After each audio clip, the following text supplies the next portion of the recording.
Good evening and welcome to Face to Face. Tonight's guest, Inoyo, went from being a mechanical engineer to graphic designer, creating products inspired by the Word of God. Her journey is one of daring to gamble it all and risk stability for the adventure of living by faith. Are you ready? Let's get into it.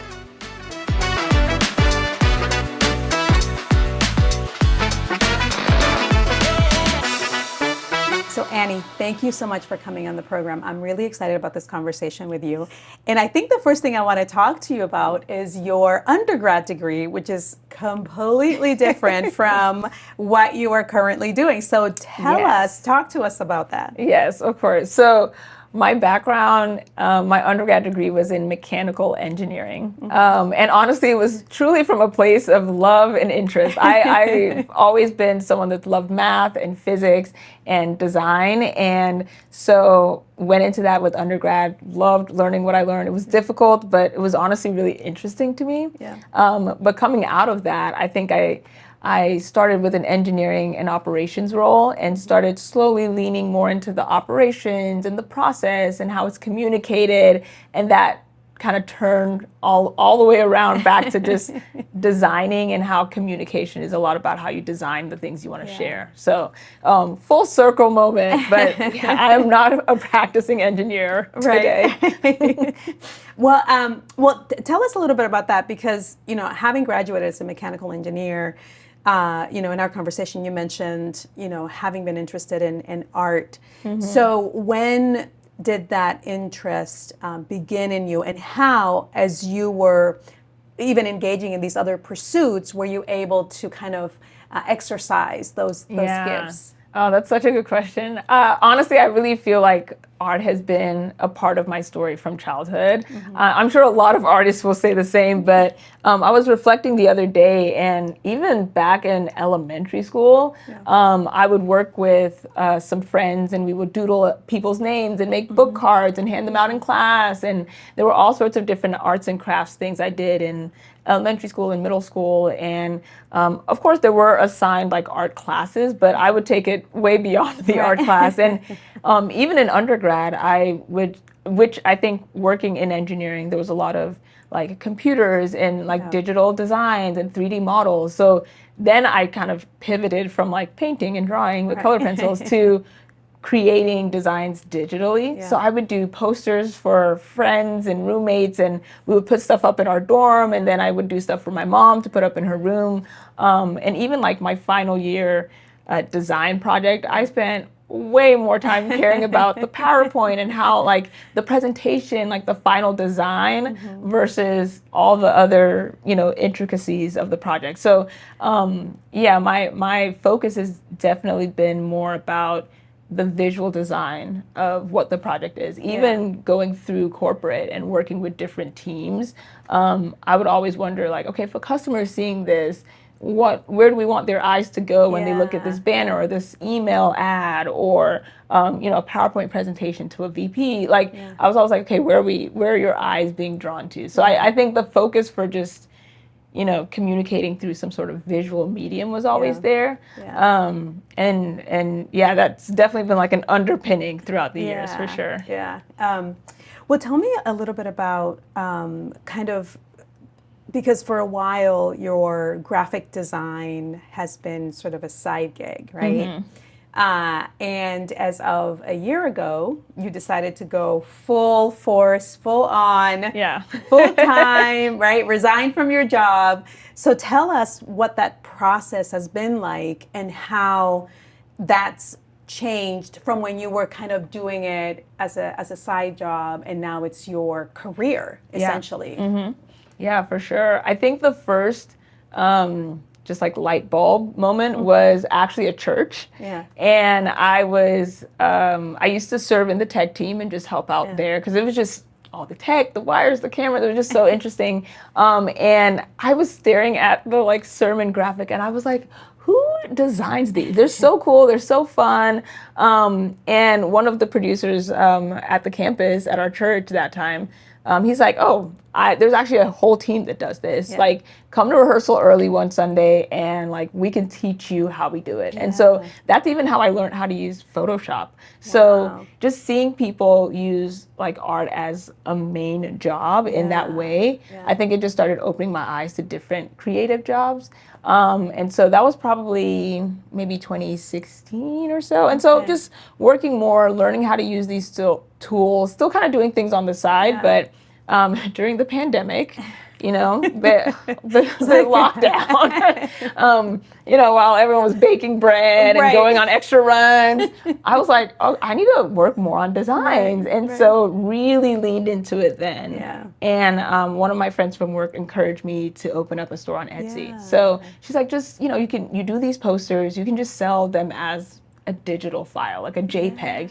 And, there was a lot of practice and a lot of time put into just learning the different avenues that different artists have taken to Yeah. create designs. And so I think that's where that really started. So the store for sure started 2020. Okay. And then as time went on, I just felt like God was pulling at my heart. Like, this is a gift you've always loved. You've always loved art. But it's a talent you haven't really prioritized. Like, it's always been in the back burner. It's been kind of like used, but not fully like poured into. Yeah. So it's like, okay, let's put the plant like to the sun. Let's Yeah. pour some water in it. Like, let's make sure there's fertilizer. Like, Yeah. let's give it some more to shine. And so Yeah. last year, when I made that shift away from corporate, I was like, okay, I do want to take time where this is the only focus and this is the first focus. Yeah. Yeah. And since you were talking about it, tell me, how your faith impacts your current career, what you're doing now. Tell me what that's like for you. A lot of the people that I've talked to here who are creatives, have definitely shared how their relationship with the Lord and their faith has impacted their, creativity in an incredible way. And so, tell us your story on that front. I feel like from the producer that taught me how to use Photoshop to the friend at work that even showed me Etsy and like all these digital tools, there was definitely a path that God was like just providing access and information. Yeah. And so in the early days, there were a lot of ideas that I would get. And I would work on it, I would push things out. And I think a lot of artists probably resonate with this, where you're always worried that an idea you're just going to run out of ideas or things won't come. So I think that's where the faith piece really like sticks for the most part, where I know that a lot of ideas I get are not from me. Yeah. It's not necessarily from like a show I watched or a museum I went to. Like, a lot of the ideas I believe are truly from God. Like, I'll wake up and I can almost visualize the piece or the product. And so I think there was a lot of trust where even if there's a moment where I don't have an idea, I know another one will come. And so even I think 2021, 2022, when I made the decision to fully make my store a faith-based store and to really focus on just Bible-inspired projects. I feel like that took the faith to the next level. So now it's like, I'm not just getting an idea for a poster, but I'm getting an idea for maybe a chapter in the Bible to study, and then that turns into a whole collection. And so there's a lot of times where, okay, God will give me an idea, and this is, I'm trusting that He will implant and equip me for what I need to do. But then on the other half, it's like, okay, I also need to do my part. Whereas there's discipline, I don't want to sleep on the idea or, just keep it shelved away. I want to actually work on the talent. Yeah. And that's another of the things that I've been talking to other creatives about, that the inspiration, right? That's the fun part, I think. As we're getting downloaded from the Lord, all these ideas, great. But then the work piece that comes along. How do you, particularly, as tip or ways that others who may be watching, who are creatives or want to launch their own business or trying to figure out, how can I become disciplined? Do you have a specific time when you're working? When do you set aside time? What are some things that you've learned as a creative as you're trying to get your business off the ground or implement in practical ways the ideas that the Lord is giving you for your products? That's so good. I feel like it's hard at first because I'm sure for a lot of people, you start off part-time or you start off where this is like the fourth thing on your list. It's not even number two. It's like Right. so far down the list. And but I do feel like there's a lot of power in scheduling. And there's a lot of our schedules we have agency over and we have control over that we just allow life to happen instead of us making that decision to say, no, this hour a week, I'm only dedicating to this thing. Or 20 minutes at the end of every work day, I'm gonna, watch a YouTube video that teaches me about X, Y, and Z. And so I think once I started carving out time in my schedule, and I literally would just put it on my phone, on my Google Calendar, and be like design time or like Photoshop time or work on this one poster. And I think just making that a priority on your schedule somehow it's like your body is like ready for it when it comes. And there are times where you're not in the creative mode or the idea of brainstorming, things are flying, and you're just like, hey, I don't really want to do this. But as you say that, still open the laptop and still at least tinker with things because there is a lot of power that can just happen in the moment. So almost like preparing the space for God to give you even more direction on like how you should design.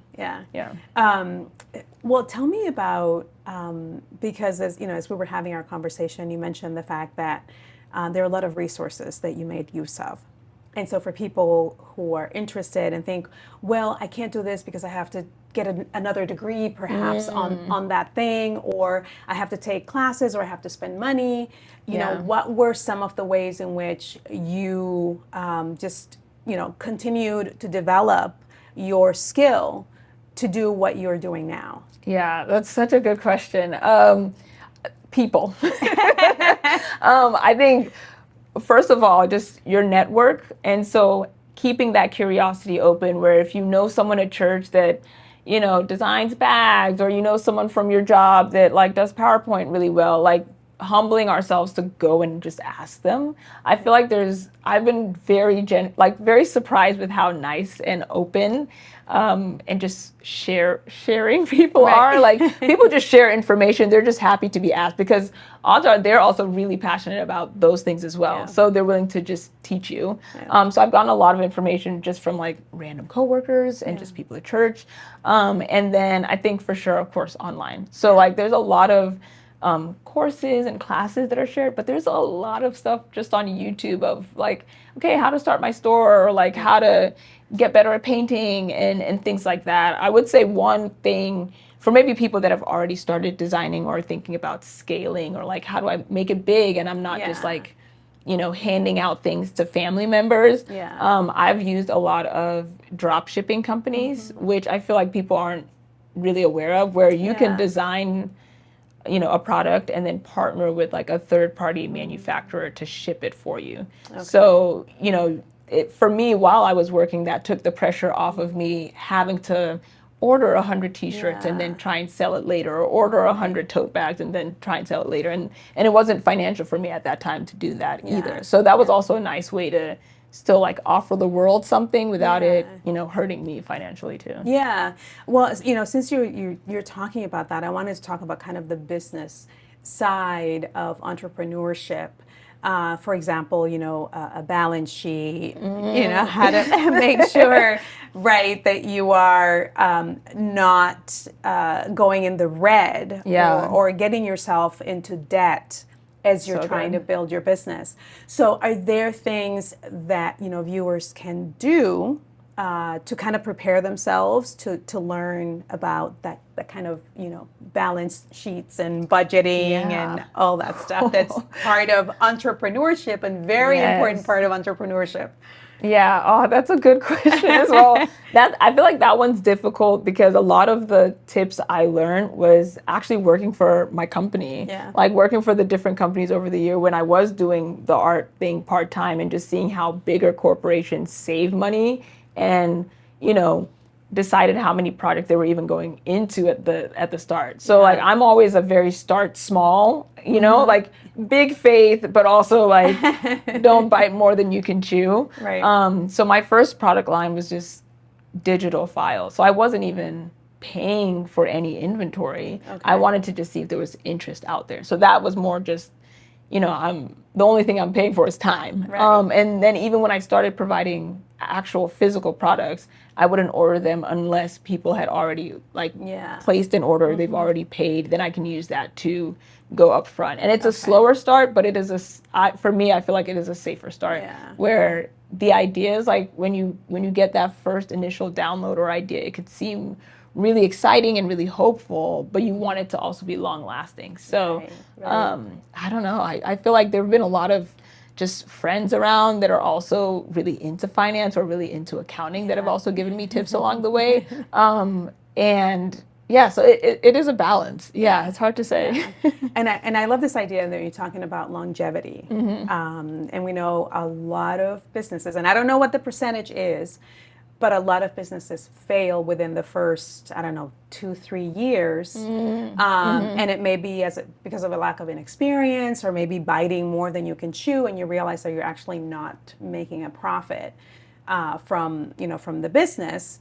And so, I know you've already talked about some things, for entrepreneurs to do in order to ensure that longevity and that they're able to carry this business through for a long period of time. Are there any other things that the audience should be thinking about as they're working on their business to make sure that it does outlast, however long they want to continue doing it? No, that's good. I think as it is right now, and I do, even though I'm just a company of one, I do a monthly business review. And so I have a meeting with myself. And sometimes I actually do I save the slides and I share it with some of my friends that are into business, or I share it with some family members that are they just have that kind of entrepreneurial mindset. But I have a monthly meeting with myself on what is the state of the business? Is what we're doing working or not working? Yeah. Because there is also a part where you can see the writing on the wall, the numbers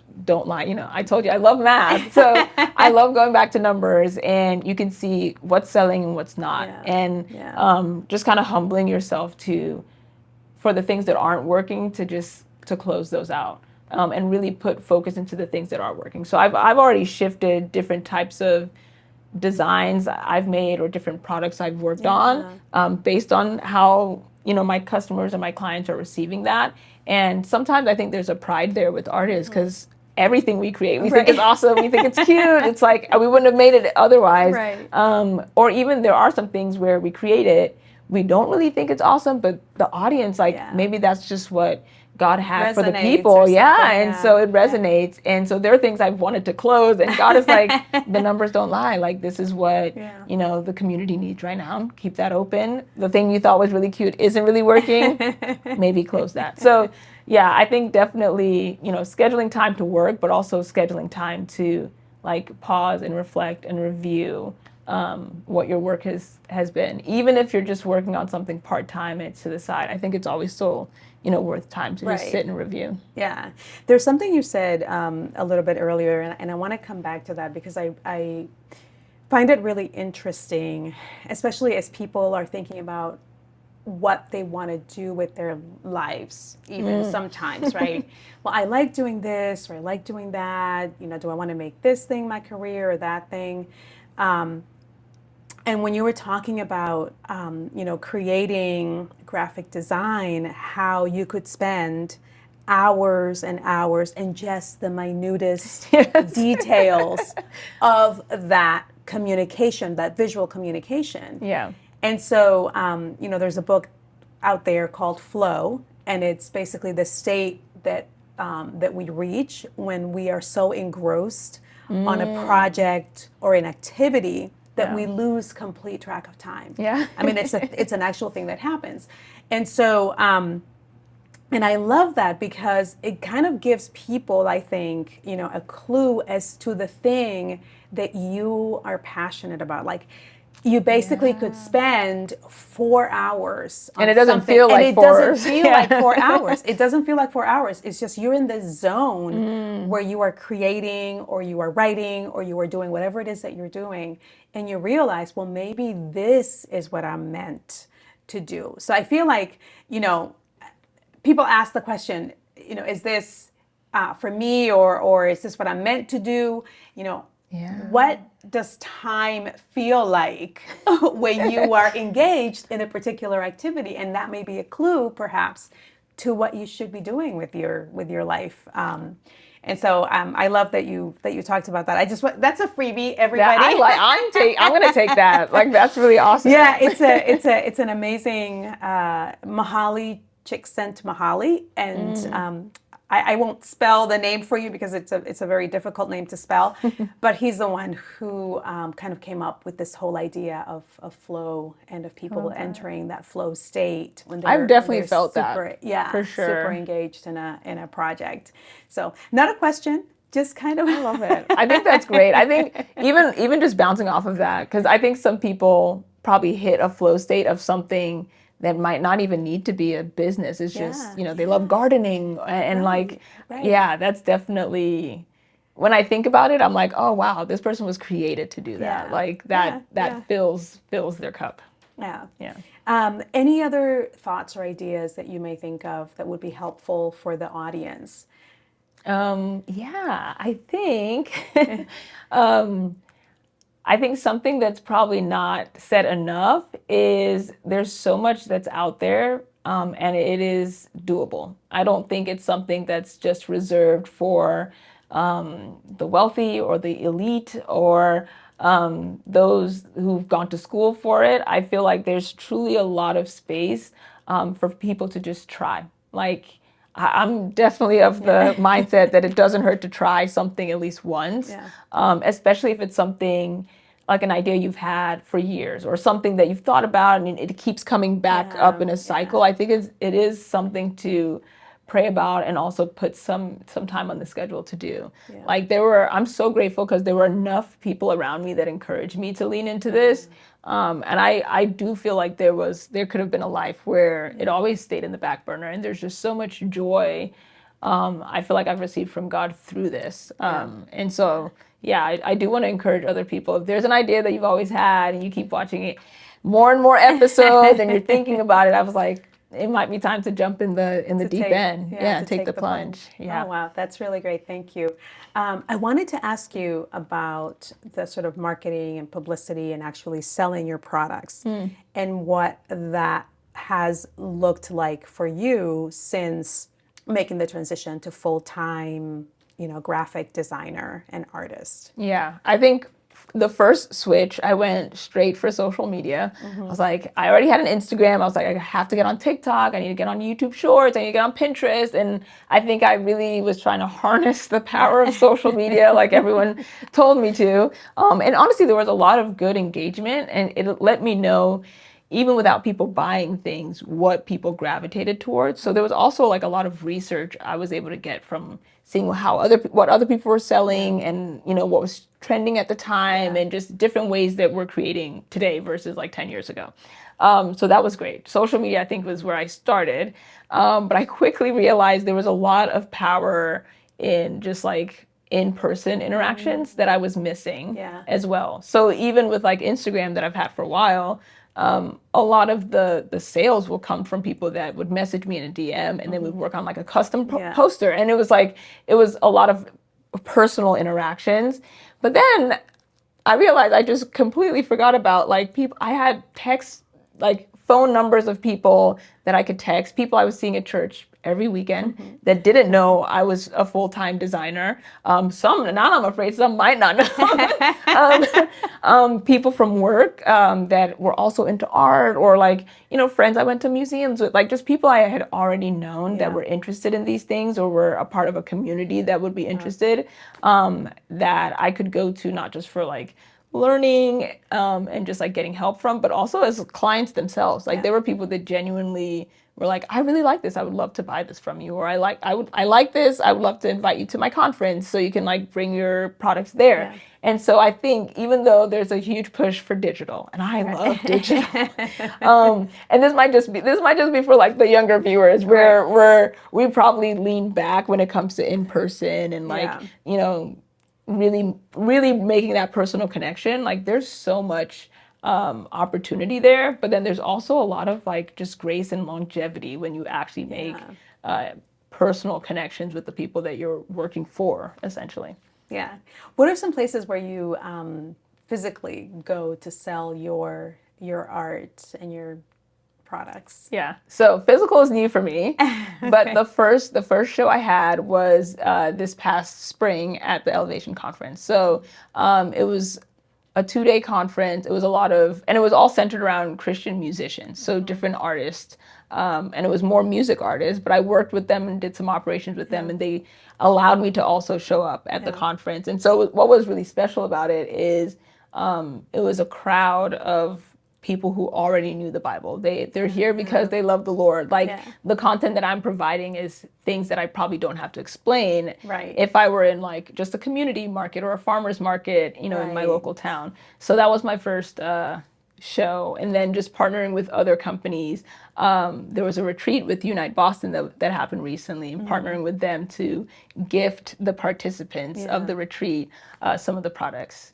Yeah. So now I'm working towards a third show, and that's another music event. So that's a music festival here in Massachusetts, and it's called Soul Fest. Yeah. Big music festival. I think they're on like 20 plus years. Yeah, they are. So showing up as a vendor there to just also, again, their huge mission is about really kind of sharing the gospel through music. And so a lot of mine is like sharing the gospel through like, physical art and a lot of like words and typography. So showing up as a vendor for that show as well. Yeah, no, and I just realized as you were talking, because your products are very much geared toward people of faith, right? It might, I mean, maybe not necessarily, but it might kind of exclude some of the, other like farmers markets and things like that, where people don't necessarily expect to see products bearing, the fruit of the Spirit, let's say, or Bible verses, etc. Yeah. So has that kind of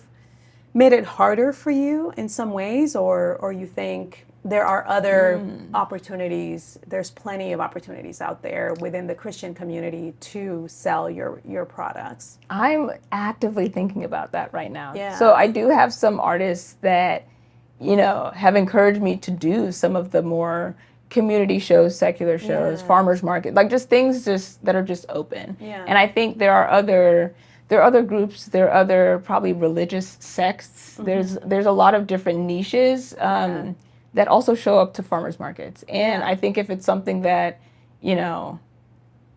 they can show up, we can also show up, and kind of more of an evangelistic posture. Yeah. Like we're showing up. One, there are Christians in our community. Yeah. So I love a farmer's market, so they're going to be there as well. But it could also be an opportunity for someone to learn about the gospel. Yeah. So I am thinking about that. But even with just partnering with some of the Christian spaces, I think there is a need for more Christian products. Like when we think about like, I don't know, shopping for clothes or buying shoes or, decorating our homes, I think it's nice for us to also have an option of doing that in a way that also shows our like love for Christ and shows the things that are important to us. And if like, for example, fruit of the Spirit, like if that's, a verse that's just been in your mind and it's like a really important verse to you, I think that's also a need that we haven't fully filled yet, even in just the Christian spaces. Right. So, and it's a great way for Christians to support Christian, vendors and artists and such. So I think it's a win-win. It's a win-win for sure. So I've talked to some people from different Christian organizations or churches, and that was their first time even hearing of Christian stores on Etsy. Meanwhile, I feel like I know so many people that own Christian stores on Etsy. So even in the Christian groups, it's still so new. Yeah. Some of these different types of products. So I really feel like I can go either way. Yeah. I'm just well, and that's the thing. I think one of the reasons why I wanted to, do this program featuring, artists within the Christian community is because there isn't enough conversation around Christian artists. And so, hopefully this is a good platform for you and for the other artists that have come through here. I've just been, amazed, not just, the amount of talent and the very talent that the Lord, has gifted, but the ways in which each individual artist relationship with God has also deepened as they've taken the steps to move in the gifting that God has given them. And so, Annie, thank you so much for coming on the program.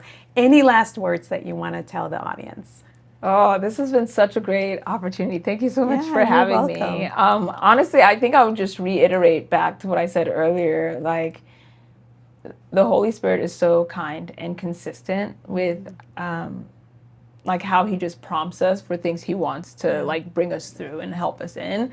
And so if there's that idea that just won't go away, this might be the moment to like really think about it and see how God can move it. Because I mean, I'm just a couple years in and already he's blown it like way beyond where I thought it could go, and it's just been such a beautiful opportunity. So yeah, don't negate the small ideas. Like he will speak to you in the small whispers and will still deliver more than you can ask, for sure. Amen. Thank you so much.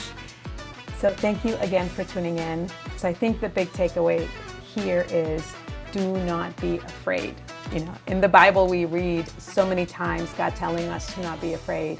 So if you have an idea for a business, as Annie said, if something keeps coming back again and again, you've heard from Annie, you've heard from other artists, how God has helped them, as they trusted him to be able to move in this gifting that he's given them. So thank you so much for watching. I will see you next time.